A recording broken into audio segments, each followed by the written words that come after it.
The Gauteng Government is ramping up efforts to position the province as a top investment destination in the country. Gauteng Finance MEC Lebogang Maile officially launched the Gauteng Investment Conference Roadshow at the Johannesburg Stock Exchange on Thursday. The conference is set to take place in April this year and aims to attract 800 billion rand an investment over the next 3 to 5 years. The CEO of Gauteng Growth and Development Agency, Saki, Zamxaka, joins us now for more on this conversation via our video link. Saki, thank you so much for your time this evening here on SABC News. Let's firstly get your take when it comes to creating Gauteng as an investment hub. Surely it really is good news for the province to move in this direction. No, thank you, Mbali. Yes, what we're basically doing is to create a platform where investors can come and say this is what they are planning to do. And some of these are private, state-owned companies, even government departments and municipalities who are investing in infrastructure and many other areas. So we're creating a platform where everyone can showcase what they are doing, indicate what may be the bottlenecks to getting the investments to where they need to be. We know that currently we're doing just enough to maintain, economy growing at certain levels, but to grow at between 3 and 5%, a lot more needs to be done, and that's what this platform is meant to show. And looking at this platform, which areas will be prioritized in terms of trying to attract these investors, to plow their money into Gauteng? Well, there's several areas. The one which is obvious is infrastructure. That's why I mentioned state-owned companies, let's say companies like Eskom, Transnet, because logistics on their own contribute a lot into the economy and what happens.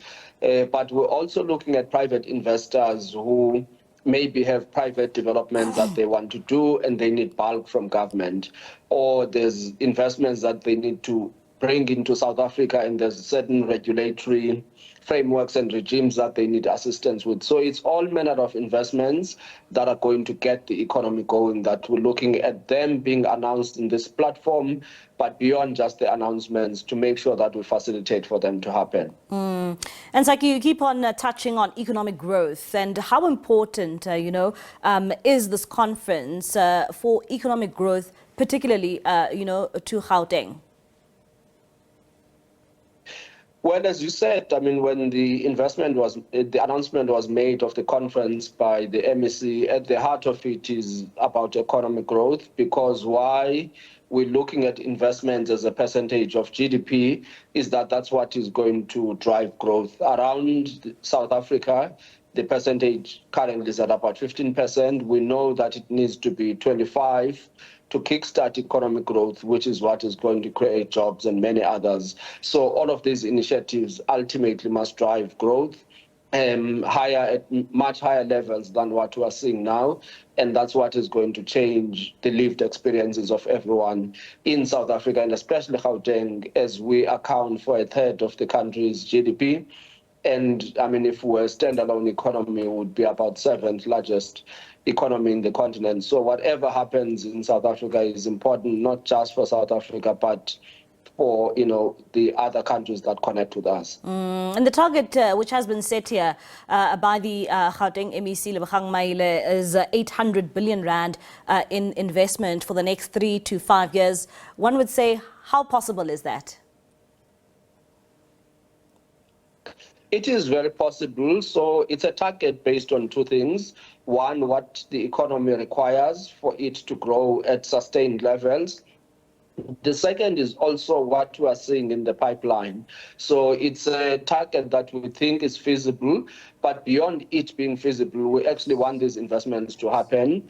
The work and roadshows have happened already before the conference.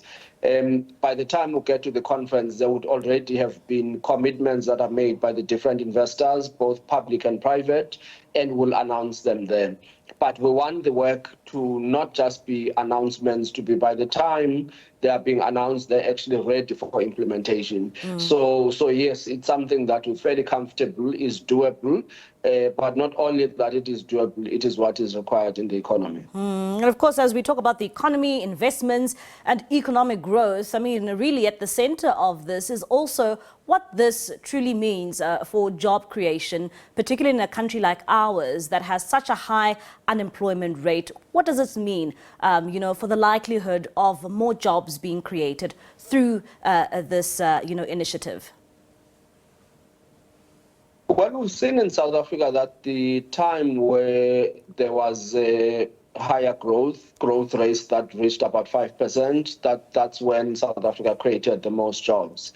Yes, the jobs may not have been what is needed and at the scale that is needed, but there's a very positive correlation between growth and employment. So if we maintain 1%, 2% growth, we're not going to see growth in any of the other development indicators that we require, whether it's poverty, unemployment. There's not going to be any positive change into them. We know that we need as a minimum 5% to get to where we are. In the next 2 or so years, the target is 3%, which is really achievable as many things are starting to move. I mean, Eskom has stabilized, Transnet is starting to pick up its own volumes, though nowhere near where they need to be, because that on its own is costing the economy. Estimates have been that it's costing the economy about 2-3% economic growth. So those are some of the bottlenecks that have got to be resolved from the government side through their own investments, and those will then allow the private sector. So if, let's say, a rail network is now working, then the mines will then put more into their production to meet the demands from outside and get the stuff out of the country. So there's a lot of relationships in these investments and how they ultimately create growth. But back to your question, we're not going to see much change in employment without economic growth. Yeah, and as we build up to this investment conference taking place in April, what are your expectations as the Gauteng Growth Development Agency? Well, Bali, it's been a journey. So the Premier is going to announce an economic plan, but not plan because there's been many plans before, but activities that we're going to be engaged in focused and targeted sectors. And some of those things is dealing with basics like, getting traffic lights working, getting security sorted, getting cleanliness done, and working with other government departments and state-owned companies in investing. There's been roadshows that we've participated in. Mining Indaba was part of those roadshows. The launch at JSE was one of those. The discussions in Davos was part of that. We've met locally a lot of business chambers, both domestic and foreign. So there's been work building up to this. It's not just an event that is going to be one day. There's a build up and there's going to be post follow-ups that we do out of them. And we'll showcase these projects in very great detail that this is what is happening, because that confidence is what is going to get other people investing. But over and above the confidence, it's what we want to make sure is resolved. Somebody wants to invest, it happens quickly. They get their approvals, they get EIAs and many other things they need to get the actual investments on the ground. All right, Saki, thank you so much for your time. That is Saki Zamxaka. He is the CEO of the Gauteng Growth and Development Agency, just giving us an insight there in terms of the plans underway to hold that very important conference that will take place in Gauteng in April this year.